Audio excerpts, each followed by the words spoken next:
soir, c'est le mariage. On dit le mariage, c'est pas un jeu d'enfant. Donc c'est quoi la différence entre un enfant et un adulte? Alors si on regarde le Tanya, et j'ai envie de dire, si c'était pas écrit dans le Tanya, on aurait eu quand même un petit indice. Une des différences entre un enfant et un adulte, c'est la spontanéité, c'est la réaction tout de suite. Je vous donne un exemple simple. Un enfant, il est énervé, tout de suite, il va se mettre à pleurer, tout de suite, il va se mettre à crier, tout de suite, il va se mettre à exprimer son mécontentement, etc., etc. Un adulte, quelqu'un va l'énerver. Il y a des gens qui sont très nerveux, mais je parle de manière générale. Personne normale, un adulte, il va réfléchir un petit peu. Il va dire, attends, il veut m'énerver. C'est qui cette personne? Qu'est-ce qu'il attend de moi? Qu'est-ce qu'il veut? Quelle est son intention, etc., etc. Ça veut dire que une des différences fondamentales entre un adulte et un enfant, c'est la rapidité de la réaction à une situation. Bon, mettez ça de côté quelque part dans votre tête et on va voir comment est-ce que, à travers le cours d'aujourd'hui, on a énormément de conseils pour le mariage et en réalité sur les relations en général. Pas forcément le mariage, mais l'amitié, dans le travail, etc. Alors déjà, ce qu'il faut comprendre, c'est le contexte. Vous savez, très très important toujours de comprendre que quand on parle de n'importe quelle situation, si on n'a pas le contexte, on n'a rien compris. Ça veut dire qu'on a toujours besoin de savoir qu'est-ce qui s'est passé avant, qu'est-ce qui s'est passé après, qui sont les personnages qui sont en train de discuter, etc. Et là, on a une scène, si vous voulez, entre Yosef et, quand je dis une scène, ça veut dire c'est comme ça que je le regarde. On va essayer de... C'est comme si on était dans une pièce, d'accord? Nous, on est spectateurs et on regarde l'histoire de Yosef et Yaakov. Donc Yaakov, il est sur son lit de mort. Yaakov, il voit qu'il va mourir. D'ailleurs, certains disent que jusqu'à l'époque de Yaakov, les gens mouraient en éternuant. Et Yaakov, il est venu voir le bon Dieu, il lui a dit, je comprends pas. Je sais pas exactement comment ça s'est passé. J'imagine, bien sûr. Le bon Dieu n'était pas dans un bureau, il est venu le voir, etc. Mais c'est une idée. Yaakov, il va voir. Donc Yaakov, il demande à Dieu. C'est pas très agréable pour les gens de mourir comme ça. Pourquoi? Parce qu'ils n'ont pas le temps de prévenir leur famille. Vous imaginez un éternuement et 1 minute plus tard, c'est fini. Donc le bon Dieu dit à Yaakov, il n'y a pas de problème, on va changer les règles, on va créer la maladie. Et Yaakov va être le premier à en faire l'expérience. Il tombe malade, ses enfants sentent que c'est la fin, ils viennent le voir, et Yaakov va leur dire toutes sortes de choses. Et là, on va s'arrêter sur quelques psukim. Vous avez dans la page 3. Pour ceux qui regardent la vidéo, vous avez en dessous de la vidéo un lien avec le cours, et en podcast, c'est pareil. Dans la description, vous avez un lien. Alors, regardez, page 3. Vayehi achare advarim haele. Donc ce fut après ces événements. Vayomer le Yosef.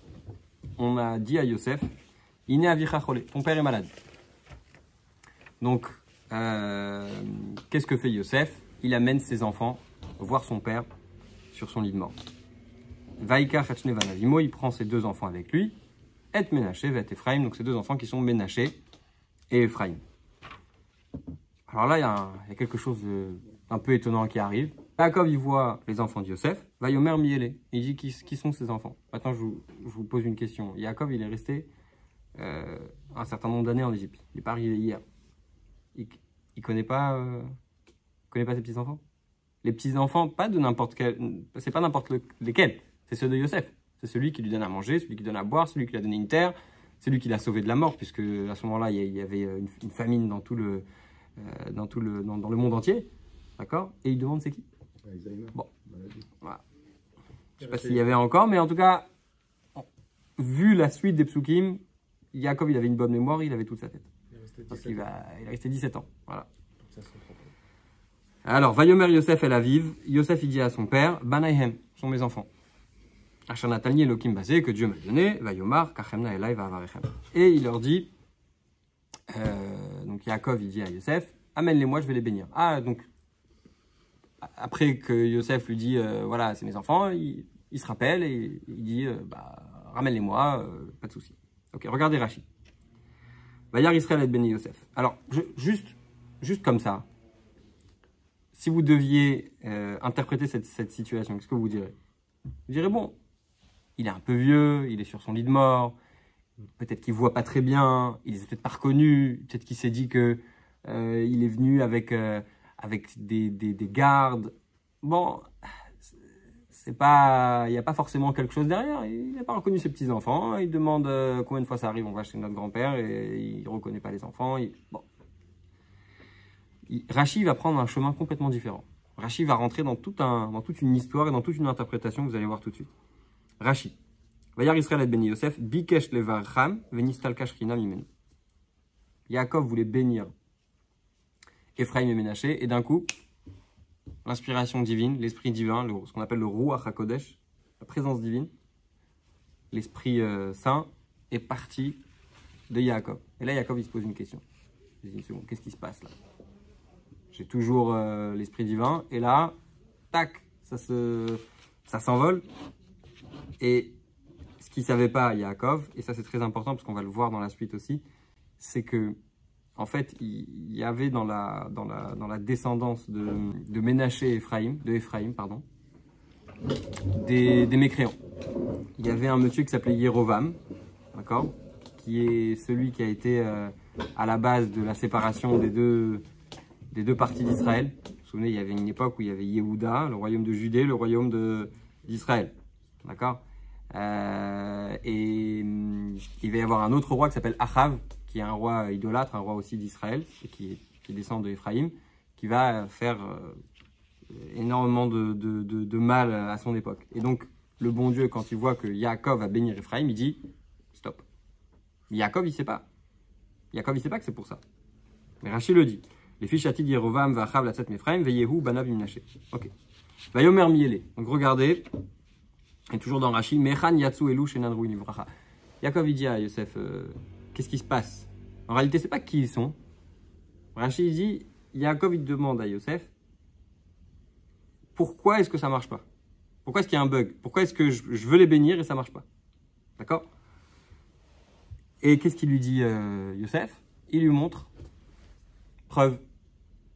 T'inquiète pas, on a tout fait comme il fallait, papa, on s'est marié. On a fait tout ce qu'il fallait, on a un bon mariage, c'est pas juste, c'est pas arrivé par hasard, etc. D'accord? Et la fin de Rashi, c'est, vous allez voir que chaque élément dans Rashi va être expliqué par le rabbi. C'est pour ça que c'est important de lire ce Rashi. Bikesh Yosef Rachamim Aladavar. Yosef, après avoir expliqué à son père qu'il avait été marié comme il fallait, il a demandé à Dieu, la miséricorde pour que ça marche, pour que son père puisse les bénir. Et Yaakov va finalement bénir Ephraim et Ménaché. Et vous voyez, d'ailleurs, la suite, tout de suite, Patrice il a dit, l'histoire des mains, etc. Ça pourrait faire l'objet d'un cours en entier, mais pour l'instant, on va se concentrer sur cet épisode-là. D'accord? Donc, regardez page 4. Pourquoi ne pas l'expliquer simplement? Donc, je vous ai dit tout à l'heure, a priori, on pourrait expliquer tout ça simplement. Certains commentateurs se sont étonnés de ce que dit Rashi sur le verset. Israël, Yaakov remarqua les enfants de Yosef et il dit qui sont ceux-là. Et Rashi explique que Yaakov, il voulait les bénir, mais l'esprit divin l'a quitté. Et Yaakov demande qui sont-ils, et Rashi va expliquer, il demande en fait pourquoi il ne mérite pas, pourquoi est-ce que la bénédiction ne marche pas, pourquoi est-ce que ça passe pas. Et là, il y a beaucoup de commentateurs qui disent pourquoi Rashi est rentré là-dedans. Pourquoi est-ce que Rashi n'a pas expliqué les choses simplement? Yaakov, il ne voit pas, il a en face de lui des enfants, il essaye de les bénir, il veut savoir c'est qui, tout simplement, c'est tout. Après son père il leur dit, bah voilà, c'est mes enfants que Dieu m'a donnés, et next, et c'est tout, et on avance. Vous allez voir l'explication, page 5. Pirouche à Pashtanim à la Pasouk. Donc les Pashtanim, c'est quoi? C'est les commentateurs qui expliquent le pshat. Parce que dans la Torah, il y a plusieurs types d'explications. Il y a les explications qui sont des explications ésotériques, mystiques. C'est l'explication d'après la Kabbalah, il y a l'explication dans la Gemara, d'après ce qu'on appelle la Haggadah, il y a le Midrash. Des fois, il y a des explications qui ne correspondent pas forcément à ce qu'on peut lire. Ça veut dire que tu vas lire le sens simple des versets, tu vas lire l'explication, tu vas dire, bon, je ne sais même pas comment on en est arrivé là. D'accord? Mais Pardes, c'est Pshat, Remes, Drush, Sod. C'est les plusieurs couches qu'il y a dans la Torah. Et en fait, quand tu lis des fois certaines explications, tu te dis, mais attends, quel rapport avec ce qu'on a lu de base? Et c'est normal, parce que c'est pas censé forcément coller. Des fois, c'est des paraboles, c'est des exemples. C'est pour te faire comprendre autre chose en réalité. Rashi s'occupe du Pshat. C'est quoi le Pshat? C'est le sens simple. Je lis, je traduis, je veux comprendre c'est quoi l'histoire. Pas rentrer dans des explications. Je veux juste comprendre c'est quoi le sens simple. Et tous les commentateurs du sens simple, ils disent, sur ce coup-là, on n'est pas d'accord avec Rashi. Alors que d'habitude, Rashi, c'est le commentateur. Vous savez ce qu'on dit sur Rashi? C'est l'auteur français le plus édité. Bon, même s'il n'a pas écrit en français.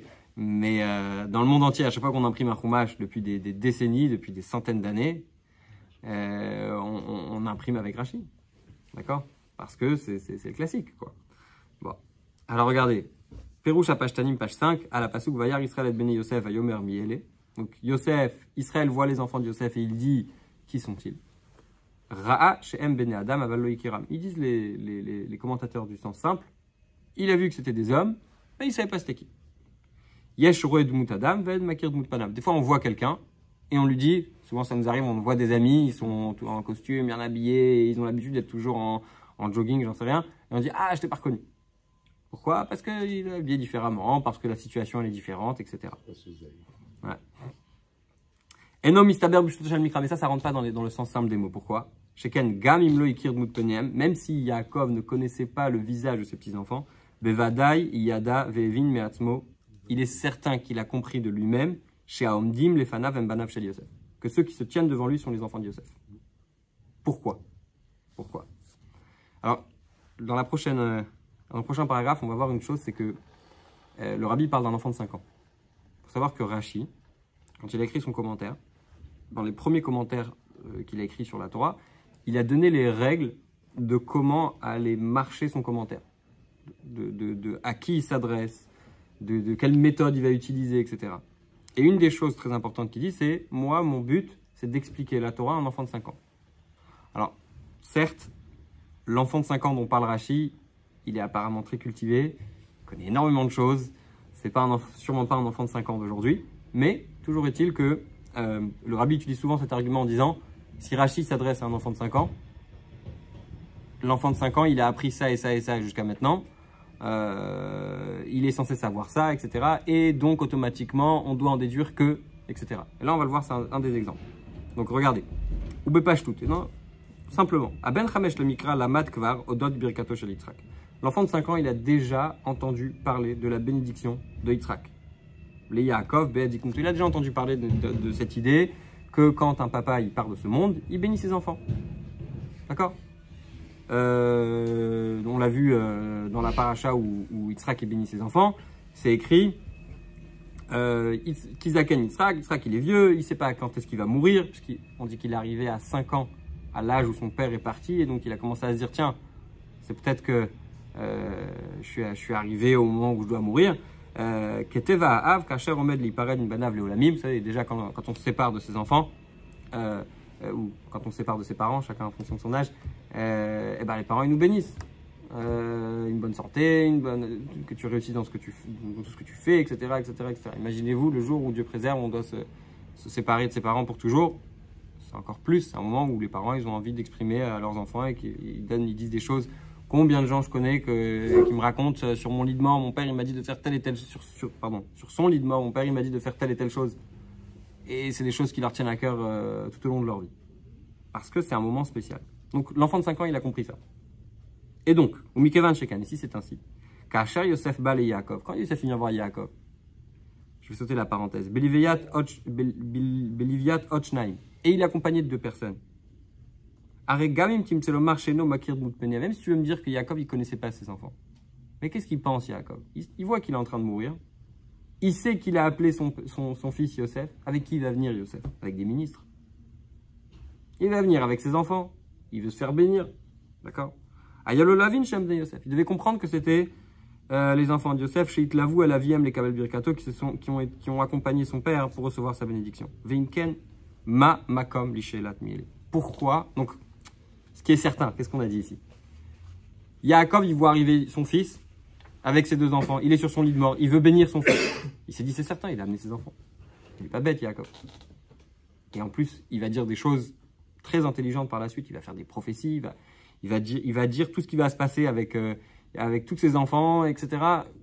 Il ne peut pas ne pas savoir avec qui Yosef est venu. Même s'il ne reconnaît pas ses petits-enfants, tout ce que vous voulez. Il sait c'est qui. Donc, quand il demande qui sont-ils, il est certain qu'il ne demande pas qui sont-ils. Mais il demande bien plus que ça. D'accord?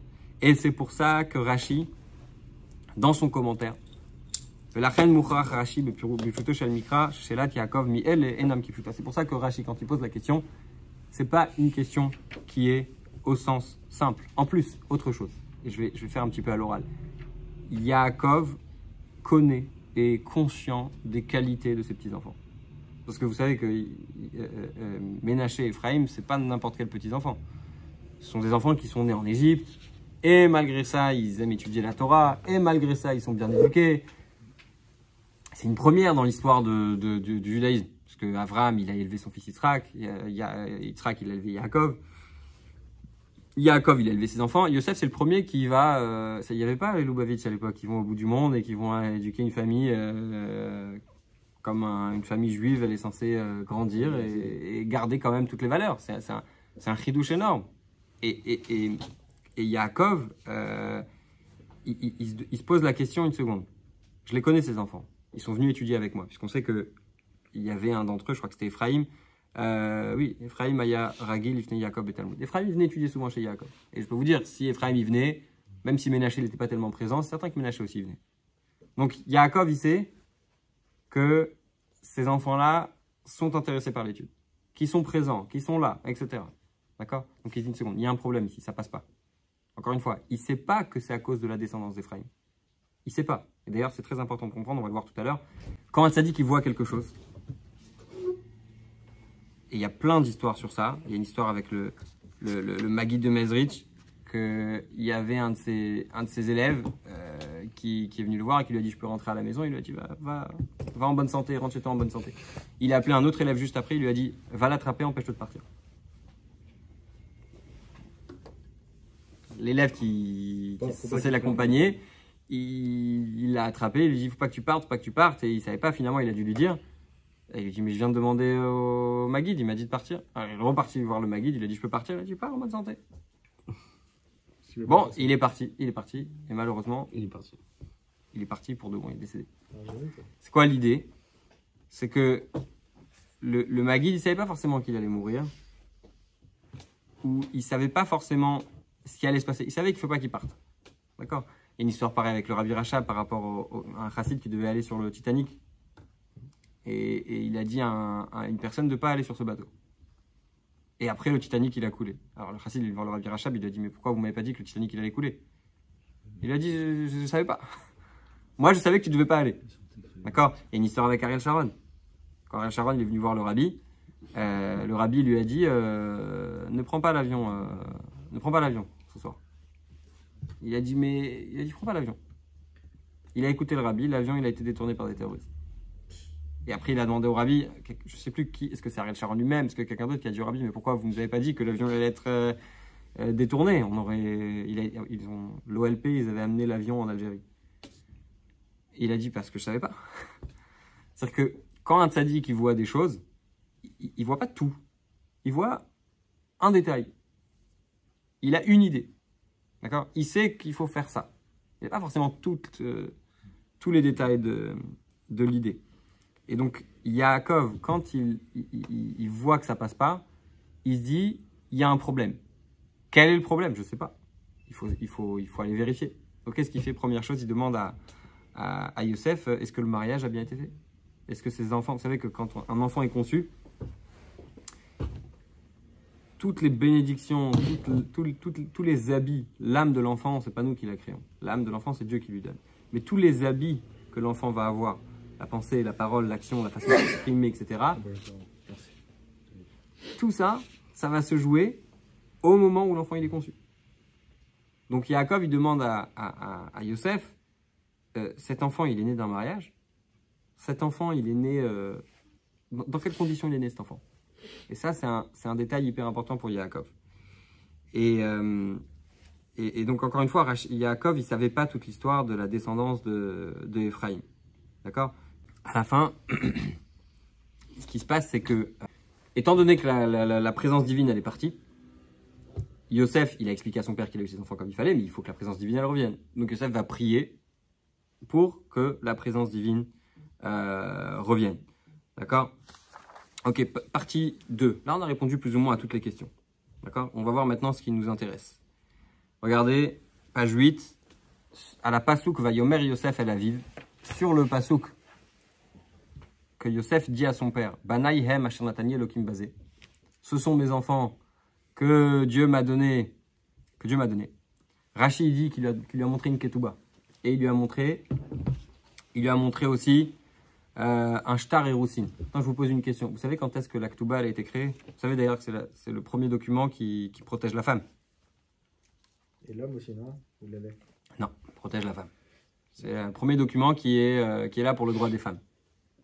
Pourquoi? Parce que c'est un document qui fait, surtout chez les Sfaradim, parce que chez nous on écrit on écrit une somme plus importante. En fait, la ketouba, c'est un contrat de protection pour la femme. Entre autres, il y a plein de choses dedans, mais on va pas parler de tout ce soir. Il y a un engagement que le jour où Dieu préserve, il y a un divorce, eh bien, l'homme va devoir donner à la femme, en cas de divorce ou en cas de décès, l'homme doit laisser une certaine somme à la femme. Malgré le fait que ce soit la femme qui va divorcer, quoi, tu vois. Ouais, c'est comme ça, c'est une responsabilité. D'accord? Et en fait, c'est un document qui apparaît à l'époque du Talmud. D'accord? À peu près 2000 ans, 2000 ans après ce qu'on est en train de lire. D'accord? Yosef, il montre une ketouba à son père. Et quelle ketouba? Il n'y a pas de ketouba à l'époque.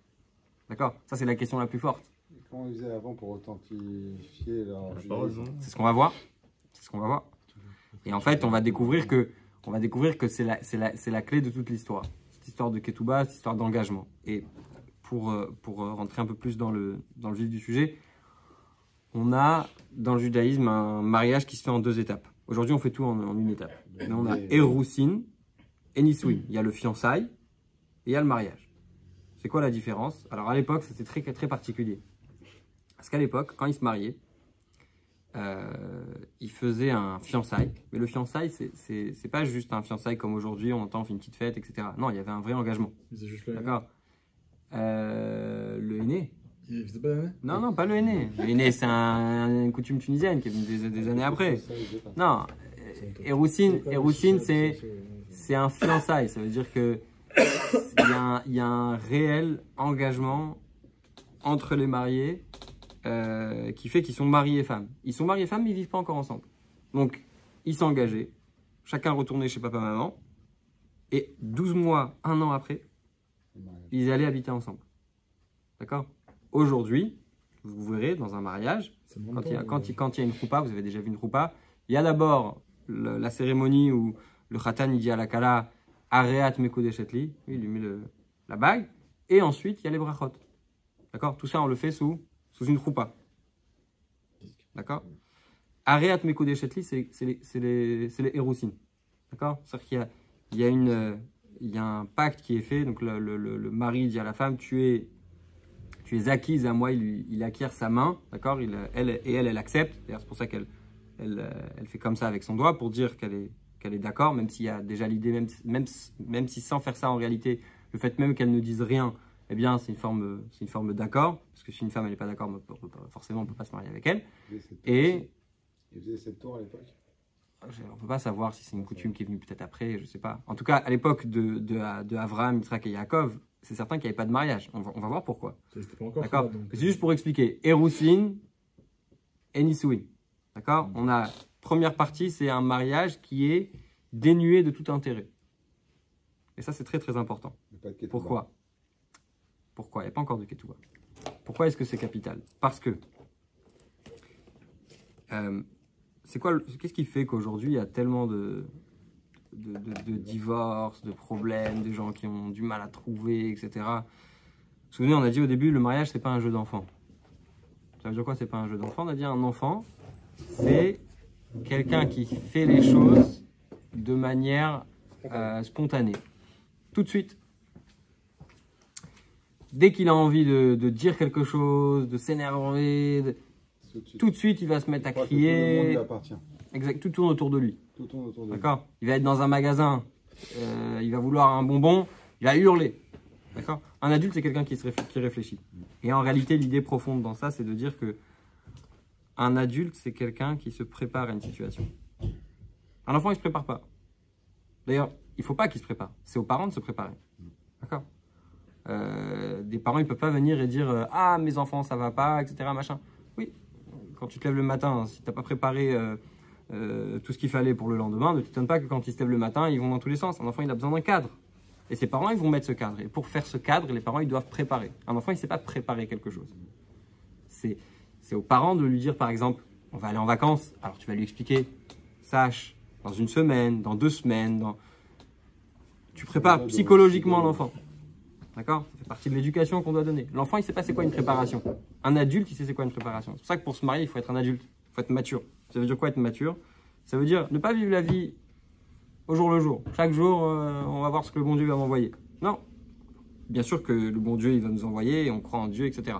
Mais un adulte, c'est quelqu'un qui se prépare aux choses. Et c'est pour ça que le mariage, ce n'est pas un jeu d'enfant. D'accord? Avant le don de la Torah, le mariage est quelque part, le don de la Torah, c'est la maturité. La Torah qui nous donne la maturité. Pourquoi? Parce qu'avant le don de la Torah, comment ça se passait un mariage? Les gens, il n'y avait pas de cérémonie. Il y avait 2 personnes qui se rencontrent au marché, c'est l'expression du Rambam, et ils décidaient qu'ils voulaient vivre ensemble. Vous pouvez voir dans la source 2, cette acquisition est un commandement positif de la Torah. Une femme est acquise par l'une des 3 choses suivantes, par de l'argent, par un acte écrit ou par des rapports. Ça, c'est à l'époque. Mais avant ça, si vous regardez le 2e paragraphe, page 8, le 2e paragraphe, page 8, avant le don de la Torah, un homme rencontrait une femme dans la rue, et s'ils consentaient tous les 2 à se marier, il l'amenait chez lui, elle devenait sa femme. C'est tout. Maintenant, on n'a jamais parlé dans la Torah jusqu'à présent de contrat de mariage. On n'a jamais parlé dans la Torah jusqu'à présent d'instructions claires concernant le mariage et la façon de se marier. D'accord? Et en fait, même si les Avot, les patriarches, ils ont fait toute la Torah avant qu'elle soit donnée. Oui. Quand l'ange il vient voir Sarah, elle est en train de faire des matzot. Voilà. Il y a plein de choses. Mais le mariage, il ne faisait pas. Pourquoi? Regardez page 9. L'enfant de 5 ans a déjà appris et il continuera d'apprendre à propos du mariage plusieurs idées. Yaakov se marie avec 2 sœurs. Amram épouse sa tante Yocheved. C'est des choses qui sont interdites aujourd'hui. Lavan donne à Yaakov Léa à la place de Rachel. Yaakov l'épouse et en guise de protestation, sa seule demande est de demander à Lavan pourquoi il l'a rusé. D'accord? Puisqu'il en est ainsi que quoi? Puisqu'on a bien vu qu'à l'époque des patriarches, il n'y avait pas cette idée de mariage, tel qu'on le conçoit aujourd'hui dans le judaïsme. Il n'y avait pas. D'accord? Yaakov, il se marie avec des sœurs. Il y a quelque chose qui ne correspond pas avec l'idée qu'on a du mariage dans le judaïsme aujourd'hui. D'accord? Donc, il est clair que lorsque Rashi écrit que Yosef, il a montré à son père un shtar, il a montré un document qui prouvait son mariage, d'accord? Eh bien, c'était pas une ketouba, d'accord? C'était plutôt un document qui prouvait qu'il y a eu quelque chose qui a été fait. Un document d'engagement entre un homme et une femme qui vont vivre ensemble et qu'il y a quelque chose pour prouver que l'événement il est vraiment arrivé, quoi. Que c'est pas juste on s'est rencontrés comme ça dans la rue, etc. Donc qu'est-ce qu'on a compris? On a bien compris que Yosef il s'est pas marié comme on se marie aujourd'hui. Le document qu'il a montré à son père, c'était pas un document qui ressemble à une ketouba d'aujourd'hui. D'accord? Vous vous souvenez les mots qu'on a utilisés au début? On a dit, il a montré à son père shtar erusin et shtar ketouba. Il a montré un contrat de erusin de fiançailles et un contrat de ketouba. C'est-à-dire qu'il avait quelque part ces deux éléments. Alors, c'est quoi erusin? C'est quoi erusin? Vous vous souvenez, tout à l'heure, on a dit erusin, juste une seconde. Erusin, c'est le mariage avant le mariage. D'accord? Le problème dans le mariage aujourd'hui, c'est que les gens ils se posent toujours la question de savoir qu'est-ce que je reçois. Ou les gens ils disent souvent, j'ai pas signé pour ça. moi, je me suis marié, mais quand on s'est marié, t'étais pas nerveuse. Mais en réalité, quand on est juif, on réalise que le mariage, c'est avant tout une liaison qui est désintéressée. C'est quoi désintéressée? Qui est pas axée sur l'intérêt, sur qu'est-ce que je vais recevoir. Non. Première chose, je me suis marié, je suis là pour donner. Exactement. Je suis là pour partager. Je suis là pour me donner à 100%. La question, c'est pas, quand on se marie, c'est pas qu'est-ce que je vais recevoir, c'est qu'est-ce que je vais donner. Bien sûr. C'est pas à propos de moi, c'est à propos de nous. D'accord? Cette fameuse phrase là que j'aime, que j'adore. Le mariage, c'est pas se regarder dans les yeux, se regarder ensemble dans la même direction. C'est exactement ça. Donc vous voyez, c'est quoi l'idée de Héroussine? Quoi l'idée de Héroussine? C'est une étape avant, c'est une préparation. Les gens, ils parlent aussi aujourd'hui beaucoup de spontanéité. Ah, il faut que ce soit naturel, il faut que ça vienne tout seul, il faut que je le ressente, etc. Non, non. Quand on est juif, on sait qu'on a besoin on sait quand on étudie, qu'on a besoin de préparation pour chaque chose. D'accord? Moi, j'aime bien dire, on improvise le mieux ce qu'on a bien préparé. D'accord? Les gens ils disent des fois, tel et tel moment, ah, mais j'arrive plus à retrouver des moments particuliers avec ma femme, des moments d'intimité, des moments de ci, de ça. Ah oui, mais ça se prépare. Fixer des rendez-vous. Le fixer des rendez-vous, bien sûr. Et ça, c'est tout le sens de la pureté familiale. Le sens de la pureté familiale, c'est d'avoir un rendez-vous une fois par mois. D'accord? Et ça, c'est l'idée de Héroussine. Héroussine, c'est une préparation. On ne se marie pas juste en claquant des doigts. Et un des grands problèmes aujourd'hui dans le mariage, c'est que les gens, ils se marient, ils investissent des heures et des heures et des heures et des heures dans une préparation matérielle. Ils ont mal à la tête du traiteur et de la salle et du photographe et de ci et de ça. Et le côté spirituel, ils ont accordé 5 heures, 6 heures qu'ils vont étudier, et ça encore même, pas tout le monde. Ils ont accordé 5 heures, 6 heures qu'ils vont accorder pour étudier la loi de pureté familiale et c'est tout. Mais c'est pas ça. Tu es en train de faire le projet le plus important de ta vie. Tu accordes à la fête, au côté extérieur de l'histoire, des heures et des heures de préparation et l'aspect essentiel qui est le côté spirituel, de la vie, de ce qui va se passer. Pourquoi on danse le soir d'un mariage? Le soir d'un mariage, on danse pour toutes les années de vie commune après. On danse pas pour ce soir. On danse pour tout ce qui va se passer après. Donc, si tu as préparé la soirée d'une certaine façon, c'est certain que tout le reste, tu dois accorder énormément d'attention. D'accord? Et l'enfant de 5 ans, pour revenir dans les mots, il a déjà appris, lors du mariage de Yitzhak et Rivka, qu'il fallait des préparations. Ça commence déjà avec Eliezer. Eliezer, il rencontre Rivka, il lui donne des colliers, etc. Yitzhak, il sait que son père, il a envoyé quelqu'un, d'accord? Il l'attend dans le champ, que Eliezer revienne, etc., etc. D'accord? Après, il l'amène à la maison, etc. Donc, si vous voulez, après le don de la Torah, il y a un acte. Pendant les Héroussines, c'est Areat Mekudei Shetli. D'accord? Le fameux acte de donner quelque chose. Et avant le don de la Torah, pour ceux qui veulent regarder dans les mots, c'est page 11, il n'y avait pas de concept de Kiddushin. Puisqu'il n'y avait pas de Kedusha. Kedusha, c'est après. Donc, les Héroussines, c'est pratiqué, c'était dans les préparations du mariage. C'est une façon de montrer qu'on se prépare et qu'on s'engage. Et donc, c'est un autre moment. Et donc, c'est la Ktouba dont Rashi parle. La Ktouba dont Rashi parle, c'est pas la même Ktouba qu'on a aujourd'hui. D'accord? Au contraire, c'est plus comme dans l'épisode de Shrem. Vous savez, quand Dina elle se fait capturer par un homme, même si il a violé cette femme, il veut finalement se marier avec elle. Et il dit, c'est pas grave, je vais m'engager, je vais donner plein d'argent, etc., etc. Et bon, finalement, il leur a fait faire la brite. Il leur a fait faire la brite, etc., toute la ville. Ils ont tous tué 3 jours après la brite. Ouais. Donc, dans cet épisode de Dina et Shrem, quand il veut se marier avec elle, il dit, je vais m'engager à donner tant et tant. La Ktouba de l'époque des patriarches, c'est un peu ça. Mais l'idée, ça reste que Yosef, il veut dire à son père, je suis en train de me marier, j'ai conscience je me suis marié avec ma femme, et c'est un mariage moral. C'est un mariage dans lequel il y a eu un engagement, dans lequel il y a eu une préparation, etc. Je vais finir avec un mot. J'aime bien dire ça, c'est que les gens ils disent le mariage c'est pour le meilleur et pour le pire. Moi j'aime bien dire que c'est surtout pour le pire. Pourquoi? Parce C'est vrai, que, hein. parce que pour le mariage, parce que pour le meilleur, on n'a pas besoin de se marier.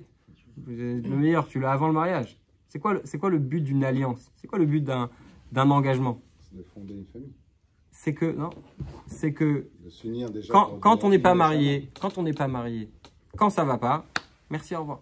Faire des concessions. T'as aucun... Dès que tu es marié, tu t'engages à ce que même quand ça va pas, vous allez quand même rester ensemble. Et ça, c'est toute l'idée de on se marie surtout pour le pire. Ça veut pas dire qu'il y a que du pire dans le mariage, évidemment, mais ça veut dire que Histoire du chat. le bon mariage, c'est celui qui est capable de surmonter même les difficultés. Et c'est l'idée de Héroussine qu'on a dit que Héroussine, c'est avant le mariage, se préparer. Qu'est-ce que je vais faire? Qu'est-ce qui va se passer, etc. Envisager. Pas comme un enfant qui découvre tout sur le moment. Non. Un adulte, c'est quelqu'un qui est capable de se préparer à quelque chose comme il faut et qui est capable, quand on a bien préparé quelque chose, après on le vit d'une manière complètement différente. C'est ça que